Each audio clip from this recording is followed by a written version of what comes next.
Coach Martin here. We're talking sport karate, and I've got a great lesson for you.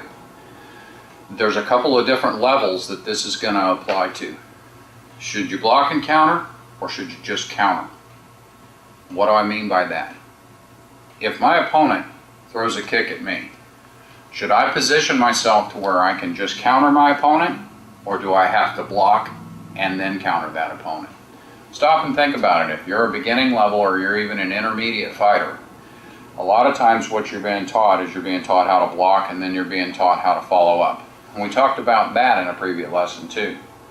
But if you want to go to that next level, you want to be on the advanced level, you want to be a great black belt fighter, or you even want to be a world champion, you position yourself, you train enough that you can read what the other person is going to do. You know what they're going to do before they do it. You're in position to counter without having to block. How are we going to develop that? Well, let's look at this concept. I'm going to take one thing, and I think what we might do is we'll change positions here, change sides. Take a technique that you really like, and what I mean by that is, are you great with a reverse punch? Are you great with the side kick? Are you great with your roundhouse? Take that one tool and learn how to use that one tool in as many ways as possible. All right, so I'm gonna use the reverse punch. Years and years ago, I saw a guy in Charleston, South Carolina, beat everybody at the karate tournament, and the only thing the guy ever threw in the entire tournament was a reverse punch. He set himself up, didn't ever kick, didn't block, moved and countered. That's all the guy did. I remember that for 25 years now. Okay, so you're in fighting position. You got to learn how to build and read body language. You got to spar every day. Regardless of what Josh does, I'm going to do a reverse punch.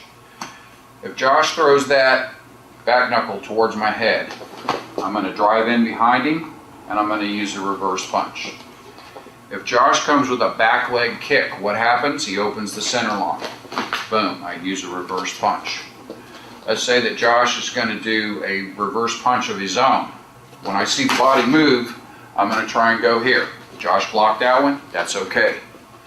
Josh throws a reverse punch. Bang, I'm going to come from this position. Josh throws a roundhouse kick towards the back of my helmet, try and get it up there. Boom. I'm going to step to the inside and I'm going to do a reverse punch.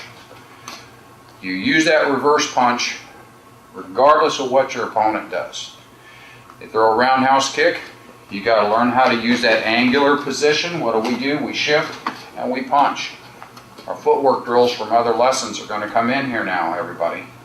If they throw that back knuckle, it creates that opening. I'm going to throw that reverse punch. Learn how to use that one tool in as many different ways as possible. We're going to come back with another video, and we're going to have Josh and Jared show you exactly how this can work for them.